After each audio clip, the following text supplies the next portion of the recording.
Hola a todos, hoy vamos a entrar en el tema sobre diabetes tipo 2. Vamos a ver epidemiología, la presentación clínica, cómo realizamos el diagnóstico, cuáles son las metas de control, o sea, cuáles son las glicemias que debemos mantener y las metas para poder decir que el paciente está bien controlado. Y vamos a entrar un poco en el tema de prediabetes.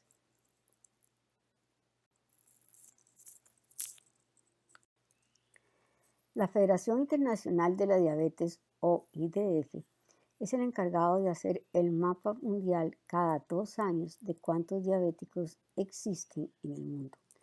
En su última mapa, que fue en el año 2019, estableció que habían 463 millones de personas con diabetes en el mundo. Esto le da un porcentaje de 8.3%. que equivaldría a decir que de cada 11 adultos en el mundo, uno de ellos es diabético. Y establece la proyección para el año 2045 que va a haber 642 millones de diabéticos. Y de todos estos diabéticos actualmente, el 50% no sabe que son diabéticos. Se considera que este incremento equivale más o menos a un 55%, y si pusiéramos a 463 millones de personas en un país, ¿verdad? Todos los diabéticos, sería el tercer país de todo el mundo con mayor población, y el 80% de estas personas viven en países subdesarrollados. Este es el mapa, ¿verdad?, que ellos sacan. Y sacan los porcentajes que existen por continentes. Nosotros, Costa Rica, pertenece a la región SACA. Esta región SACA corresponde todo lo que es Suramérica y Centroamérica. Ahora, si ustedes ven, en la población que se estableció en la región SACA es de un 8.5%. Cuando nosotros realizamos estadísticas y cada país de estos dice qué porcentaje de diabéticos tienen, dan porcentajes mucho más altos. Por ejemplo, en Costa Rica, en la última encuesta dio 12% en el país. O en México, que es el principal de esta región SACA, generalmente es el país con más cantidad de diabéticos, andan como en un 18%. Ahora, ¿cuál es la diferencia? Porque siempre todos los países se quejan de este mapa, porque dice que da proyección, o sea, que da cantidades o porcentajes menores de sus países. Lo que pasa es que en nuestros países se establece, digamos en Costa Rica el 12% se realizó por una encuesta domiciliaria, ¿verdad? Y en algunos se hacían glicemias por micrométodo, pero tomó más población urbana que rural, y en las poblaciones rurales hay un porcentaje menor de diabéticos.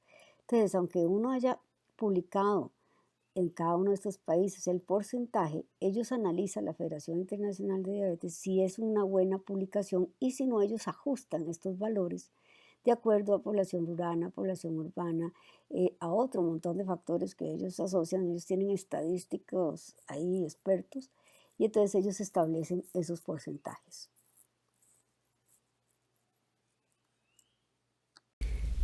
Lo más preocupante es que la incidencia anual de diabetes tipo 2 a edades jóvenes ha ido en incremento, y este es por el mal estilo de vida que van teniendo nuestros niños. Y esto es importante porque aunque aquí la mayoría son jóvenes que están recibiendo este curso, muchos pueden tener hijos, y debemos empezar a educarlos, a nuestros hijos y a nuestras familias, porque si no, cada vez más tristemente vamos a ver diabéticos tipo 2 que antes jamás veíamos antes de los 20 años, y ahora no es infrecuente ver diabéticos recién diagnosticados tipo 2 a los 18, a los 16, a los 12 años. Veamos cómo las estadísticas entre 10 y 19 años, cómo han incrementado en hispanos los diabéticos tipo 2 y en los blancos no hispanos, al igual que en los asiáticos. Esto va realmente de la mano con la obesidad. El 50 al 65% de la población general tiene sobrepeso o obesidad. De todos los diabéticos tipo 2, el 85% tienen sobrepeso y obesidad. Y de los diabéticos tipo 1, que siempre tradicionalmente habían sido delgados, se han ido globalizando y también tienen estilos de vida inadecuados, y ahora se considera que hasta el 55% de los diabéticos tipo 1 adquieren posteriormente a su diagnóstico sobrepeso u obesidad. Si un paciente tiene sobrepeso, el riesgo relativo de aumento de presentar diabetes es de 5 veces más. Pero si tenemos una persona con obesidad grado 1, el aumento en su riesgo de presentar diabetes es de 18 veces. Y si presenta una obesidad grado 2, es de hasta 41 veces más su riesgo. Se estima que el 50% de los casos de diabetes tipo 2 podrían prevenirse si se eliminara el aumento del peso. Se considera que la diabetes se ha convertido en nuestros países en una enfermedad invisible. Y esto es porque realmente los fondos económicos a nivel mundial que se invierten en prevención y en tratamiento de la diabetes son mínimos relacionados o comparados a otro tipo de enfermedades. Y esto es tal vez porque la diabetes es una enfermedad crónica, que hace que, como cuando uno hierve una rana, que se va hirviendo, se va hirviendo, se va hirviendo, la gente se va acomodando a ver que las pacientes se mueran por diabetes, a que hayan complicaciones, y no se hace nada inmediato por no ser una enfermedad aguda o que realmente a la gente le alarme en un sentido, como decir, muy importante. Entonces, tristemente, se ha vuelto una enfermedad invisible. Y si vemos, por ejemplo, el Instituto Nacional de la Salud en Estados Unidos en el año 2015, si vemos la prevalencia de diabéticos, era del 29.1 millón en Estados Unidos, y de cánceres era aproximadamente la mitad, 14.5 millones, y de SIDA era 1.2 millones. Pero si vemos los fondos que se invierten para el cáncer, eran de 5.389 millones, mientras que para el SIDA $3.000 y para diabetes solo $1.000. Y si lo viéramos por persona afectada, se invertiría en Estados Unidos $2.500 por persona que tenga HIV positivo, invertirían $371 en promedio en pacientes con cáncer y solo $34 en pacientes con diabetes. Y si vemos la distribución del gasto global en diabetes, vemos que esta no es equitativa y que la mayoría de estas inversiones a nivel del mundo se van en Norteamérica, y eso que vemos que no es mucho para los pacientes diabéticos. Ahora, en los países del Mediterráneo Oriental, Medio Oriente, África Sur, Latinoamérica y Sudeste Asiático, solo representan el 5% del gasto en diabetes, a pesar de que se concentra el 80% de los casos de diabetes. Y eso nos va a tocar trabajar a todos y seguir trabajando para hacer nuestra diabetes una enfermedad visible por el mundo.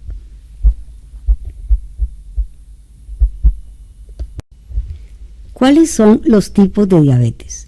Bueno, tenemos la diabetes tipo 1, que es por destrucción de las células beta. Es una enfermedad autoinmune que generalmente se diagnostica a edades tempranas. En el momento que se diagnostica, generalmente se presentan con cetoacidosis porque hay un déficit total o absoluto de la insulina que hace que se aumente el glucagón y hace que se estimulen la formación de cuerpos cetónicos. Entonces esto hace que haya cetoacidosis. En su principio el diagnóstico generalmente son delgados. Tenemos la diabetes tipo 2, que es la más prevalente de todas las diabetes, que es un defecto progresivo en la secreción de la insulina. Tenemos la diabetes mellitus gestacional, que involucra simplemente que haga una persona que se embarace presente diabetes durante el embarazo, o una persona que era diabética se embarace.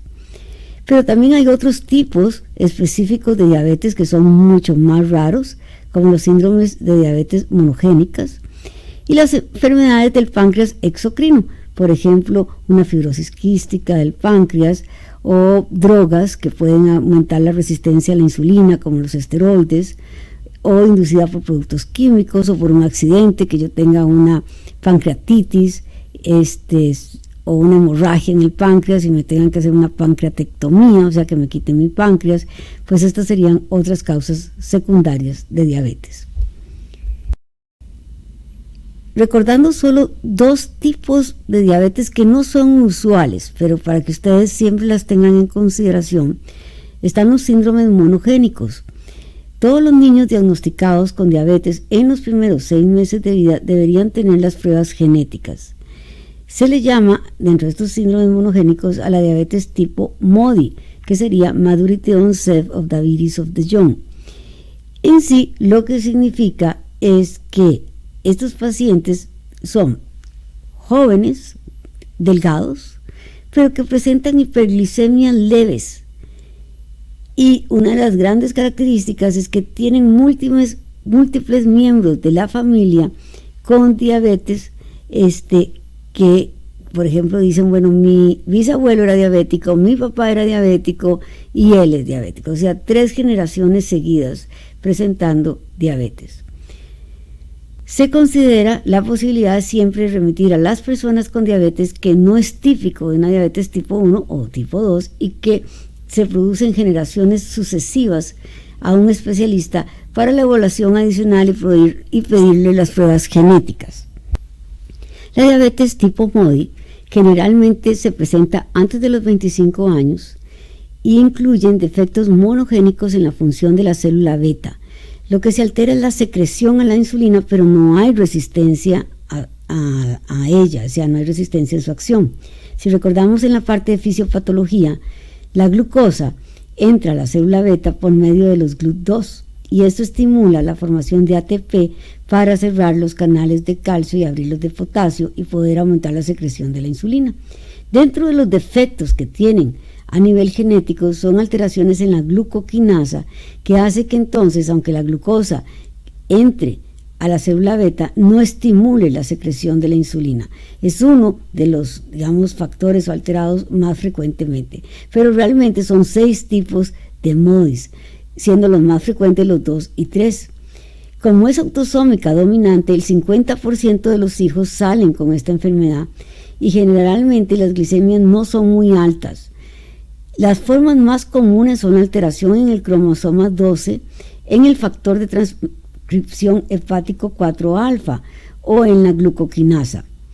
Realmente uno puede mandarles, ahora el Hospital Nacional de Niños en Costa Rica realiza estos tests y los más frecuentes es que se pidan a ver si tienen una alteración en la glucoquinasa o en la HNF1A o en la HNF4A o en la HNF1 beta, que serían los más frecuentes. En sí, la mayoría de estos pacientes, con solo darle una sulfonilurea que va a actuar en otro receptor en la célula beta para estimular la secreción de la insulina, los pacientes son muy bien controlados. Y también hay algunos estudios pequeños para poderlos tratar con inhibidores de DPP4 y también han resultado adecuados. Por otro lado, tenemos otra diabetes que no es usual, que es la diabetes mellitus tipo LADA. Esta diabetes del adulto es una diabetes tipo 1, pero que se presenta en un adulto, pero por un factor igual autoinmune. Es un poco más leve que la diabetes tipo 1, sobre todo en el inicio de su presentación. Se considera que de todos los pacientes que están diagnosticados por diabetes tipo 2, hay hasta un 10 o un 15% que tienen una diabetes tipo LADA. Entonces, como decíamos, es producida por autoinmunidad y si le hacemos los anticuerpos anti-lotes, anti-GAT y los de antiinsulina, van a salir positivos. ¿Cómo hacemos el diagnóstico? ¿Cómo sospechamos que un diabético adulto tenga un tipo LADA? Bueno, generalmente son diabéticos delgados, sin historia familiar de diabetes y que rápidamente, aunque no hayan hecho tal vez cetoacidosis, se le puso un hipoglicemiante y rápidamente falla y en 2-3 meses los tenemos ya con insulina, siendo delgados. Entonces, estos generalmente son los que debemos referir o hacerle los anticuerpos para ver si son una diabetes tipo LADA. Okay.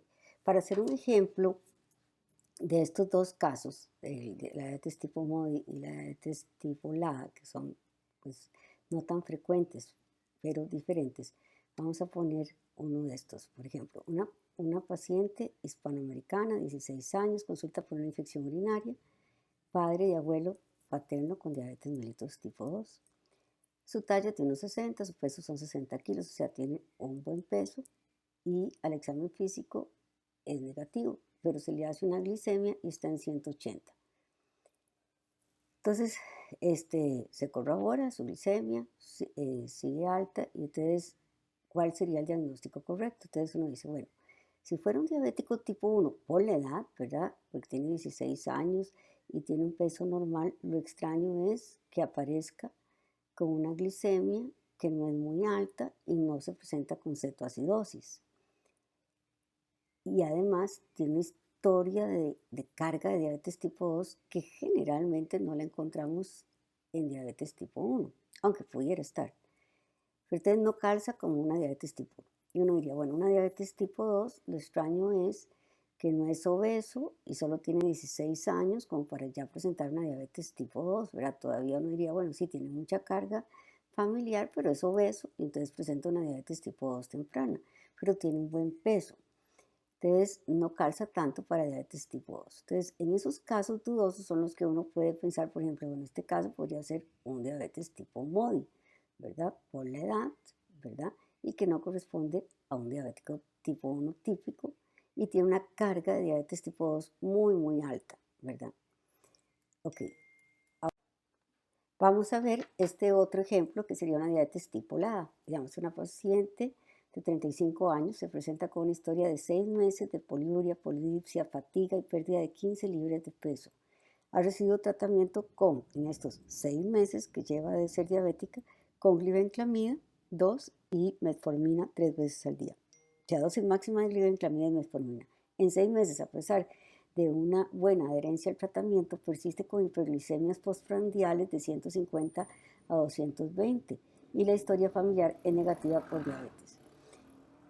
Presenta, colesterol alto y una tiroiditis de Hashimoto, que es una enfermedad tiroidea autoinmune.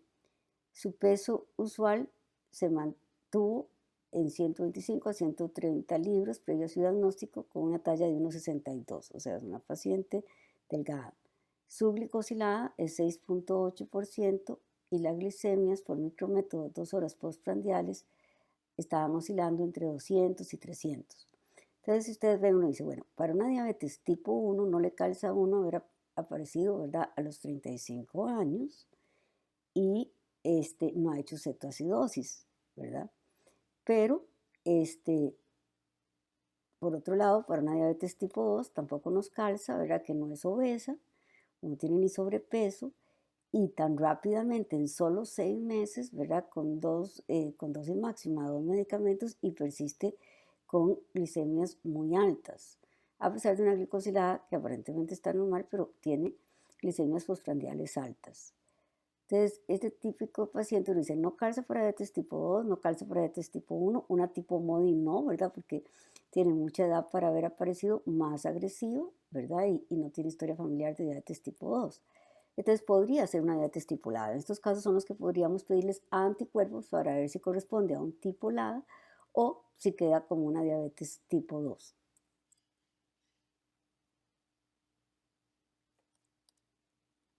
Pasamos a la parte del diagnóstico de la diabetes mellitus. Realmente la mayoría de los diabéticos mellitus tipo 2 son asintomáticos. La diabetes tipo 1 obviamente sí, es sumamente aparatosa. En una semana el paciente pierde millones de peso, toma millones de líquido o entra en cetoacidosis o se hace el diagnóstico muy rápidamente. Es muy sintomática para su presentación.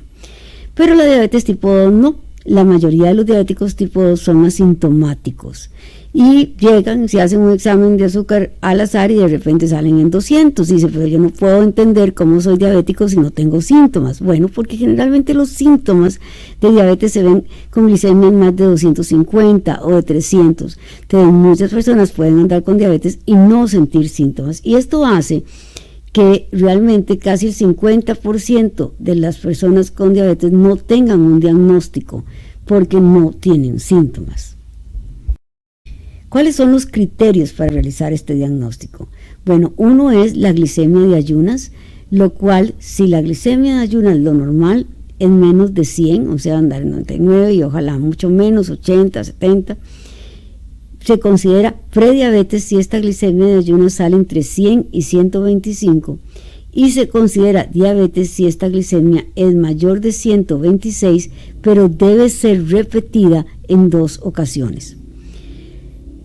Esta glicemia de ayunas tiene una prueba de sensibilidad, o sea, no es tan sensible, es de un 40 a un 60%, pero es muy específica, hasta en un 90% de su especificidad.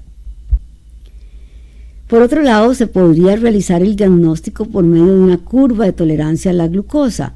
Cada vez esto se usa menos, se usa más para el diagnóstico de la diabetes mellitus gestacional o para el diagnóstico de una diabetes asociada a poliquistosis ovárica. Pero como es más engorrosa, no es el método de elección actual. Consiste en la medición de la glicemia 2 horas después de dar una carga oral de 75 gramos de glucosa diluidos en 300 cc de agua a temperatura ambiente en un periodo no mayor de 5 minutos debe ser ingerido, y el paciente debe haber tenido una dieta anterior los días anteriores similar a la que él haga y no realizar ejercicio durante la prueba. Y la otra manera de realizar el diagnóstico es medir una hemoglobina glicosilada. Realmente esto es más reciente. Antes la hemoglobina glicosilada, este examen de sangre, solo servía para ver si el paciente estaba bien o mal controlado, pero actualmente también se considera como una parte que se puede utilizar para el diagnóstico de la diabetes. Es una prueba sencilla que no requiere ayuno y que va a medirnos el promedio de los últimos 3 meses de la glucosa en sangre. Entonces, mide tanto las glicemias preprandiales como postprandiales, es una suma de estas dos, aunque como habíamos dicho en las otras charlas, siempre el 50% de los últimos 3 meses se van a dar en el último mes. Recordemos que los glóbulos rojos que llevan la hemoglobina, que lleva este pico que se llama 1C, se le va pegando el azúcar a este pico, y los glóbulos rojos al morir en 3 meses y volver a nacer se puede estimar un porcentaje de cuántas veces yo he estado glicosilando mi hemoglobina. Se considera que por cada 1% de incremento en la glicosilada, la variación de promedio de la glicemia media, o sea, no la glicemia ayunas y postprandial, sino el promedio de estas dos, es de 35 miligramos por decilitro. ¿Esto a qué equivale? Bueno, que si ustedes pueden hacer una memotecnia de 35, la glicosilada en 6 equivale a una glucosa promedio, o sea, no la glicemia de ayunas ni la postprandial, sino promedio entre ayunas más postprandial de 135. Pero si yo digo que la persona tiene una glicosilada en 7%, entonces le suman a esos 35 otros 35, implicaría 170. Si dice 8%, en promedio la glucosa media sérica sería de 205, o sea, 170 más 35. Y así sucesivamente. 9%, 240. 240 más 35, 275, entonces equivaldría a 10% de glicosilada. Entonces, como vimos, glicemias normales se considera un individuo que tenga una glicemia de ayunas en menores de 100, y si la persona realiza un test de tolerancia a la glucosa, se considera normal si a las 2 horas después de la carga está en menos de 140, o si su glicosilada está en menos de 5.7%. Se considera prediabetes si su glicemia de ayunas está entre 100 o 125, o si se le hace un test de tolerancia a la glucosa y sale a las 2 horas entre 140 y 199, o una glicosilada entre 5.7 y 6.4, se considera prediabético. Y se va a considerar una persona con diabetes mellitus tipo 2 si la glicemia de ayunas está en mayor de 126 o igual a 126, si después de 75 gramos de glucosa a las 2 horas está mayor o igual a 200, o si su glicosilada sale mayor o igual a 6.5%, se hace el diagnóstico de diabetes. Ahora, se hace el diagnóstico con estos valores, pero todos deben ser repetidos para poderlo realizar. O sea, yo debo tener 2 glicemias de ayunas mayores de 26 o 2 glicosiladas mayores de 6,5 o 2 curvas de tolerancia. El único en el cual no se requiere realizar o volver a hacer la prueba es si el paciente tiene síntomas clásicos de glucosa alta más una glicemia al azar en mayor de 200 miligramos por decilitro. Ahora, ¿qué pasa si una persona les llega a ustedes con una glicemia de ayunas, por ejemplo, mayor de 128? Entonces, uno dice, ok, tengo un criterio de diabetes, pero tiene también una glicosilada en 5.7, que sería apenas un inicio de prediabetes. Entonces uno dice, bueno, entonces tiene uno a favor y uno en contra. Entonces se debe repetir el valor que salió alterado. O sea, no debo repetir la glicosilada, sino que repito la glicemia de ayunas de ese paciente. Si vuelve a salir elevada, entonces se puede hacer el diagnóstico de diabetes mellitus. Lo ideal es que la hemoglobina A1C debiera ser realizado en laboratorios que esté estandarizada, lo cual en nuestros países no hay ningún laboratorio estandarizado. Aún así, lo usamos como criterio de diagnóstico de diabetes. Ahora, nos recomiendan que debemos saber que hay ciertas poblaciones en donde la hemoglobina glicosilada no es tan confiable, y uno de ellos son en afroamericanos por los niveles que ellos tienen de hemoglobina. También si un paciente tiene alguna hemoglobinopatía como talasemia o algún problema de estos, tampoco debiéramos utilizar este criterio como diagnóstico. O si tienen anemias, o si tienen anemias hemolíticas o por deficiencia de hierro, o esferocitosis, que es un problema que hacen también anemia, o enfermedades renales o hepáticas severas. Hay marcadores de riesgo en diabetes tipo 2 que todos conocemos. Uno es la obesidad central, cuando nosotros tendemos a acumular el poquito que tengamos de grasa en el área de cara, cuello y tórax anterior y abdomen, que eso pues es muy genético, nosotros no decidimos a dónde engordarnos, ¿verdad? O a diferencia, ¿verdad?, de una persona que tenga un sobrepeso o obesidad de tipo pera o periférica. Por otro lado, tenemos la acantosis nigricans, que es esta coloración oscura que se ve en las áreas de los pliegues. Puede ser en cuello, puede ser en axilas, puede ser en los nudillos, que se ven más oscuros a diferencia de las áreas internudillos, que generalmente se ven claras.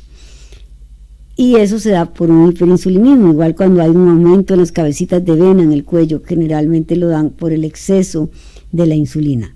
Y otro es el factor genético. Ahora hasta los esposos, ¿verdad? Se ha visto que los esposos de los diabéticos y esposas de los diabéticos hasta un 50% tienen diabetes tipo 2, y esto es probablemente por el estilo de vida que tienen muy similar. Por otro lado, el factor genético en la familia. Se estima que en promedio el riesgo de que un hijo tenga diabetes cuando los padres son un padre es diabético o una madre es de un 14%, si el padre o la madre son diagnosticados antes de sus 50 años de edad, pero es un 7.5% si han sido diagnosticados después de sus 50 años de edad. Algunos, ¿verdad?, creen que el riesgo es mayor si es la madre que el padre, pero esto no ha sido demostrado francamente. Lo que sí es que si una persona tiene un hermano con diabetes, confiere un mayor riesgo que si tenga un padre o una madre diabetes, y esto puede llevar a que si un hermano es diabético, tenga yo un riesgo de un 10 al 26% de ser diabética, o si son gemelos, hasta un 50% el riesgo de que el otro gemelo sea diabético. Ahora, ¿cuáles son los síntomas? Entonces, como decíamos, la mayoría de los diabéticos tipo 2 no tienen síntomas para su diagnóstico, y de los diabéticos tipo 1 sí tienen síntomas, pero posteriormente solo también presentan síntomas si están descompensados. En el diabético tipo 2 los síntomas aparecen con glicemias generalmente mayores de 250 o 300, no por glicemias mayores de 126 o 150 van a presentar estos síntomas. Si la glucosa no puede ser metida dentro de la célula y va a andar muy alta en sangre, por algún lado tiene que salir y va a salir por orina. La glucosa arrastra agua, entonces van a tener poliuria, y esto va a hacer que el paciente se deshidrate y entonces tenga polidipsia. Por otro lado, al no tener las células, la glucosa que nosotros comemos es una célula que se va a sentir cansada. Entonces el paciente se siente muy cansado porque es como tener un carro con gasolina pero no le llega el motor. Todos los diabéticos tienen infecciones recurrentes y sobre todo si la glucosa está elevada porque se altera todo lo que es el mecanismo inmunológico de macrocitosis para ayudarnos a prevenir enfermedades. Generalmente ese azúcar, que también está muy elevado, se empieza a comer la mielina o la capa externa de los nervios y sobre todo de los nervios periféricos de los pies. Entonces el paciente empieza a sentir calambres. Los calambres o sensaciones de cuchillos en los pies o de ardores o sensaciones raras y feas, las sienten sobre todo en la noche, porque cuando se acuestan, nosotros que tenemos un 60% de agua, esa agua va a rozar ese nervio que tiene mala la mielina, entonces van a hacer estas sensaciones feas. La pérdida de peso, que va a pasar porque aunque estén comiendo no es absorbido sus alimentos a las células. La visión nublada porque detrás del cristalino el humor acuoso va a tener mucha glucosa y entonces ese cristalino se va a empezar a modificar como una lupa y entonces la persona no logra focalizar. El hambre, porque obviamente aunque coman, al no llegarle a las células, el cuerpo lo percibe como que le hace falta comer, entonces les da más hambre. Puede haber disminución de la potencia sexual, porque esos mismos nervios que se alteraron en miembros inferiores se pueden alterar al nivel del nervio peniano.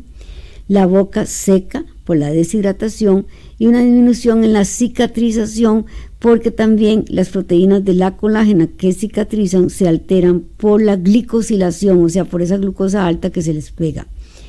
En sí, de todos estos síntomas, cuando el paciente inicia el tratamiento, rápidamente se quitan, excepto dos que pueden empeorar: los calambres y la visión nublada. Esto es transitorio, pero uno les debe explicar a los pacientes cuando andan muy altos y uno los trata que estos dos síntomas empeoran, porque si ya ahora se va a empezar a formar la capita de la mielina, entonces más bien transmiten más. Entonces, pero como todavía no está formada toda, entonces a veces sienten aún más los calambres. Pero eso les dura 1 mes y medio, máximo 2 meses, y se les puede dar medicamento para disminuir estos calambres. Y la otra que generalmente empeora es la visión nublada porque al normalizarles el azúcar, ese humor acuoso se limpia y esa lupa tiene que volverse a readecuar. Y entonces se les dice no se pongan anteojos antes de que estén bien compensados porque si no van a botarlos a la basura porque después no les van a servir. Estos son los síntomas clásicos, pero como les digo, se dan cuando las glicemias están muy elevadas. ¿Cuáles son las metas de la glicemia? O sea, ya sabemos cuáles son glicemias normales, cuáles son de prediabetes, cuáles son de diabetes, pero que ya hice el diagnóstico y a cuál glicemia debo llevar a ese paciente. Bueno, actualmente las metas de la glicemia son individualizadas, no en todos los pacientes van a ser iguales. La mayoría de los pacientes se van a establecer en una hemoglobina glicosilada de menos del 7%. ¿Eso qué implica? Implica una glicemia de ayunas menor de 130 y antes de las comidas generalmente menos de 130 y 2 horas postprandial no más de 180. Pero esto no es en todos los pacientes. Por ejemplo, si el paciente toma medicamentos que no tienen ningún riesgo de tener hipoglicemia, el paciente puede ser manejado con una glicosilada de menos de 6.5%, que equivaldría a una glicemia de ayuna menor de 110 y 2 horas postprandial no mayor de 140. Pero si un paciente tiene mucho riesgo, no solo de tener hipoglicemia, sino que tenga muchas enfermedades, por ejemplo, un paciente posinfartado, un paciente adulto mayor que tenga un riesgo que sea frágil, o un paciente con cáncer, en donde no nos interesa tenerlo tan excelentemente bien controlado porque no vamos a ver probablemente sus otras complicaciones. Entonces, en ese paciente podemos manejarlo entre 7.5 y 8%, hasta 8% de glicosilada. Entonces estas son individualizadas, estos son de los últimos en el año 2017, la Asociación Americana de Diabetes, y allí ven la glicosilada, la de ayunas y la postprandial. pero que obviamente esto varía dependiendo del paciente.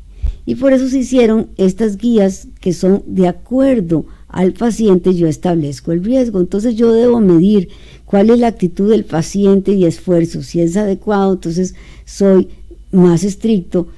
Si realmente el riesgo de que haga una hipoglicemia es bajo, soy más estricto, que si es alto, soy menos estricto, porque no queremos que el paciente tenga hipoglicemias. Si la duración de la enfermedad es poca, generalmente uno es más estricto que si es de muchos años. Si la expectancia de vida es larga, soy más estricta, o si es corta, pues soy menos estricta. Las comorbilidades que pueden tener el paciente, las complicaciones que pueden tener, o los recursos o el sistema de apoyo también pueden hacer criterios que nos ayuden a definir cuál hemoglobina glicosilada queremos en cada uno de los pacientes. Esta simplemente es una tabla que les ayuda a entender, por ejemplo, si yo quiero esa glicosilada entre 7.5 y 7.9, equivaldría a glicemia de ayuno en promedio de 167 y antes de las comidas de 155, pues comidas de hasta 189. Ahora, a pesar de que se ha visto el gran beneficio de un tratamiento intensivo de la diabetes en donde logremos controles adecuados de la glucosa para reducir sus complicaciones, sobre todo microvasculares, o sea, de pequeños vasos, como son la ceguera, la insuficiencia renal, las amputaciones. Y cuando controlamos la glicemia, pues vamos a ver después que no es mucho lo que reducimos de enfermedad macrovascular, o sea, de infartos, pero también podemos reducirlas. Y esto se ha demostrado en los estudios UKPDS, que es en diabetes tipo 2, y en el estudio DSCT en diabetes tipo 1, que son estudios que ustedes deben revisar. Pero a pesar de todo esto, los pacientes no alcanzan sus metas en la mayoría del mundo. O sea, el 50% más de los pacientes a nivel mundial no alcanzan las metas glicémicas. Y esto, ¿verdad? Va muy relacionada a la poca adherencia de los pacientes a los medicamentos, de la poca educación, tal vez a veces de los médicos, y de la poca educación a los pacientes para que entiendan la importancia de un buen control glicémico.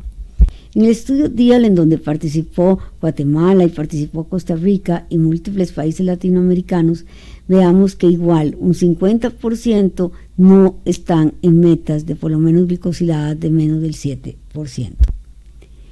La hipoglicemia, que es de las cosas que el diabético se le debe tratar de evitar porque es cuando el paciente pierde el control de su persona y es de las cosas que más los afecta y que sabemos que se asocian también a riesgo de infarto, debemos estar muy alertas de las hipoglicemias del paciente diabético. Hipoglicemia lo van a ver a profundidad con la doctora Anne Echeverry después de ver esta charla y de ver tratamiento farmacológico, pero para que entiendan, ¿verdad?, un poquito, ya que ahorita vamos a entrar después en tratamientos farmacológicos, se define actualmente en las últimas guías como nivel 1, o antes se le llamaba hipoglicemia leve, una glucosa de menos de 70 y que no llegue, eso sí, a menos de 54. Un nivel 2, que sería menos de 54, y un nivel 3, cuando se considera como una hipoglicemia severa, que es cuando el valor de la glicemia no importa, sino que el paciente per se no tiene la capacidad cognitiva para poderse él tratar su hipoglicemia, sino que requiere asistencia externa para el tratamiento de la hipoglicemia. Las hipoglicemias son más frecuentes de lo que pensamos. Y por ejemplo, por medio de automonitoreos continuos de glucosa, que luego lo van a ver, que es una manera de medir la glucosa cada 5 minutos en 24 horas, se ve que muchas hipoglicemias a veces no dan síntomas y pueden pasar desapercibidas. Y así hay un 63% de hipoglicemias asintomáticas o unawareness, que se le llama en inglés, 63% de los pacientes con diabetes tipo 1 en estudios con automonitoreos continuos. En diabetes tipo 2, hasta un 47% de los pacientes presentaron hipoglicemias unawareness o asintomáticas en diabetes tipo 2. y el 74% de los episodios fueron reportados durante la noche, o sea, las hipoglucemias nocturnas son bastante frecuentes.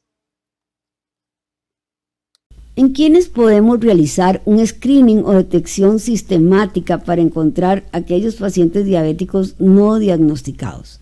Bueno, realmente si encontramos pacientes que tengan los siguientes factores de riesgo: pacientes mayores de 45 años, antecedentes familiares de diabetes tipo 2, pacientes con enfermedad cardiovascular, pacientes con sobrepeso o pacientes con obesidad, sedentarismo, pertenecientes a un grupo étnico de alto riesgo, dentro de los cuales estamos los hispanos, si tienen dislipidemias, colesteroles HDL menores de 35 o triglicéridos mayores de 250, si tienen una tolerancia alterada a la glucosa o una glucosa de ayuno alteradas, o un síndrome metabólico, o si el paciente tiene poliquistosis ovárica o acantosis nígricas o hígado graso, o si el paciente es hipertenso, si tiene antecedente de diabetes gestacional o si ha tenido la persona un bebé mayor de 4 kilos o 9 libras, si toman tratamiento antipsicótico para esquizofrenia o trastornos bipolares, si tienen exposición crónica a glucocorticoides que aumentan la resistencia a la insulina y pueden llevar a diabetes, o si tienen desórdenes del sueño en presencia de intolerancia a la glucosa. Entonces, estos son factores de riesgo de diabetes y se debe evaluar con glucosas cada 3 años si el paciente realmente tiene alguno de estos factores. Pero si el paciente tiene 2 o más factores de riesgo, se considera que anualmente se debe realizar una glicemia de ayuno para detectar más tempranamente a este paciente, además de recomendarle, obviamente, que realice cambios en su estilo de vida. ¿Cuáles son los pacientes entonces con esos factores de riesgo? Para explicarles que realicen esos cambios en el estilo de vida, yo siempre les digo, igual que la doctora Ann Echeverry, que es como que estuvieran haciendo una fila con esos factores de riesgo hacia la diabetes. Entre más se adelgacen, entre más hagan ejercicio, se pasan para atrás de la fila y dicen, bueno, que pasen otros y otros, a mí me den más viejita o que nunca me den. Pero para eso ellos deben ser conscientes de ese número de loterías que tienen ahí y que deben tratárselos de quitar para retrasar su diabetes o que no les den. En este año, la Asociación Americana de Diabetes, dentro de sus normas, establece que debemos hacer este test de riesgo en los pacientes que tengan mayor riesgo a diabetes o que uno puede tener en el consultorio y que el paciente haga esta valoración, en donde, ¿verdad?, es muy sencilla, viene su peso, su talla y es un puntaje si tengo historia familiar, si fumo, si tengo sobrepeso, y si este puntaje me da más de 5, soy una paciente en alto riesgo de diabetes. Ok, vimos los criterios de diagnóstico de prediabetes. Aquí están los criterios de acuerdo a la OMS o de acuerdo a la ADA, que los que vimos fueron los de la ADA, que son los que actualmente pues aquí en Centroamérica seguimos. Pero, ¿cuál es el diagnóstico? O sea, si yo tengo sabemos cuál es el diagnóstico de prediabetes, pero si ya lo tengo el diagnóstico de prediabetes, ¿cuál es el riesgo que presente a 5 años ese paciente diabetes? Bueno, si el paciente no hace ningún cambio en su estilo de vida, el riesgo de que presente diabetes a 5 años, si el paciente anda con glicemias entre 100 y 125, es de 25%, o sea que de cada 4 que vea, uno de ellos va a ser diabético. Si la glicemia es por curva de tolerancia a la glucosa, entonces el diagnóstico, si tiene entre 140 y 199 a 5 años, su riesgo es de un 31% pasar a diabetes. Ahora, si es por glicosilada, depende del valor de la glicosilada. Si esta glicosilada está entre 5.7 y 6%, el porcentaje de riesgo a pasar a diabetes a 5 años es de un 9 a un 25%, mientras que si lo tiene entre 6 y 6.4, ya el porcentaje de riesgo puede ser tan alto de hasta un 50%, o sea, de que cada 2 que vea, si no hace un cambio, en 5 años una de esas personas va a ser diabética. Ahora, hay estudios con múltiples medicamentos que se dan en prediabetes para tratar de demostrar la reducción o prevención en diabetes. Obviamente, si yo le doy estos medicamentos a un prediabético, su glucosa va a bajar. Entonces siempre está el cuestionamiento, ¿es que estoy tratando antes a un prediabético o realmente estoy previniendo la enfermedad? Y esto es un cuestionamiento porque los estudios, cuando se suspende el medicamento, la mayoría empiezan con las tasas anteriores de diabetes o de prediabetes. Entonces uno dice, bueno, ¿es que prevengo o es que trato? Lo ideal sería hacer estudios a largo plazo en donde un grupo de los pacientes que se les suspenda se sigan para saber realmente si es que se preserva la célula beta o es que si solamente estoy tratando de una manera cosmética. La metformina es la que tiene el estudio mejor diseñado, que es el DPPP, que es Diabetes Prevention Trial, en donde se encontró que el grupo que estaba con metformina con prediabetes, todos estos tienen prediabetes, estos pacientes, se pudo reducir la tasa de nuevos casos de diabetes en un 31% en el grupo que tomaban metformina a dosis de 1500 miligramos por día.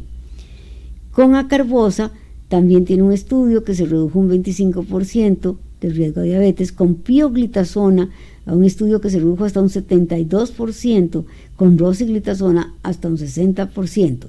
En intervenciones, lo que es el orlistat o Senecal, hay estudios que demuestran reducciones de un 37% en diabetes, la fentermina junto con topiramato, un 79% de reducción a diabetes, y la cirugía bariátrica a 10 años, el 75% siguen en remisión de diabetes. Ahora, en sí, de todo esto, el que se indica, aunque no esté aprobado por la FDA, pero sí está aprobado, digamos, bueno, o sí lo recomienda la Asociación Americana de Diabetes, es usar metformina en los pacientes con prediabetes en alto riesgo o en los pacientes que el estudio DPP realmente demostró una mayor eficacia en la remisión o retraso del paciente con diabetes. Hay también estudios con insulina temprana en prediabetes, que se llama el estudio Origen, que demostró también una reducción de nuevos casos a diabetes, en los que se había tratado con insulina al inicio de la prediabetes, pero a costa de una mayor cantidad de hipoglicemia y una mayor cantidad de aumento de peso. Por lo tanto, no es que se recomienda dar actualmente insulina en prediabéticos. Entonces, decíamos, la Asociación Americana de Diabetes recomienda en pacientes con prediabetes que ese paciente, obviamente, lo más importante es ser referido a programas de soporte enfocados a pérdida de peso de al menos 7% del peso actual y una actividad física de mínimo mayor de 150 minutos por semana. Consejería, seguimiento, y puede dársele metformina en aquellos pacientes, sobre todo que tengan glicosiladas entre 5.7 y 6.4, especialmente si el índice de masa corporal es mayor o igual a 35, si son menores de 60 años o si son mujeres que tuvieron diabetes gestacional, porque fueron los grupos en el estudio DPP que realmente demostraron un mayor beneficio con el uso de la metformina. El monitoreo anual como mínimo en los pacientes con prediabetes, y se recomienda el screening y el tratamiento de factores modificables de riesgo cardiovascular, o sea, si el paciente es hipertenso, si el paciente tiene microalbuminuria, todos los otros factores de riesgo, ¿verdad?, deben ser tratados. Y recordar en esto que todo lo que podamos hacer para prevenir o retrasar la diabetes tipo 2 va a contar. El Colegio Americano de Clínicos Endocrinólogos se va más allá que la Asociación Americana de Diabetes y establece que para pacientes con prediabetes, aparte de tratar los factores de riesgo cardiovascular y de poder usar metformina, pone otros 3 medicamentos que no producen hipoglicemia y que podrían ser usados en pacientes con prediabetes: la carbosa, la tiazolidindiona y los agonistas de GLP-1. Aún así, no es una práctica usual en nuestros países. Generalmente en nuestros países usamos, como dicen las guías de la Asociación Americana de Diabetes. Ahora, lo más importante en estos pacientes es el beneficio en una reducción sostenida de peso. Si nosotros lográramos que un paciente perdiera 10 kilos y lo mantuviera, podemos realizar reducciones de glucosa similares a lo que hace un hipoglicemiante. Podríamos reducir la presión arterial a veces más de lo que hace un antihipertensivo. podemos reducir la mortalidad total en un 20%, podemos reducir los lípidos, tanto triglicéridos como el colesterol malo, como aumento del colesterol bueno, pero obviamente esto es difícil. Y si yo siempre digo, si fuera fácil no habría gordo afuera. Si uno tuviera el secreto, no estaría uno aquí, ¿verdad? Estaría millonario, sería el premio Nobel. Y debemos ser muy empáticos y no criticar tanto al paciente como, bueno, todos los pacientes sabemos que dicen que no comen y están gordos. Bueno, pero no es que ellos mientan, ellos simplemente perciben que lo que comen es muy poco, así como el delgado percibe que come mucho porque no tienen suficiente hambre, entonces ellos perciben que comen mucho, mientras que las personas con sobrepeso o obesidad perciben que comen muy poco para el hambre que tienen. Pero debemos ser empáticos, debemos siempre seguir insistiendo, hacer pequeños cambios poco a poco para que realmente el paciente pueda acoplarse a una vida saludable y a un estilo de vida que lo vaya a tener con menos riesgo de diabetes. Pero siempre lo más importante es la educación para la prevención de la presentación de la diabetes y que entiendan bien la importancia de un estilo de vida saludable. Aquí les dejo un video para entender la importancia de estas cosas.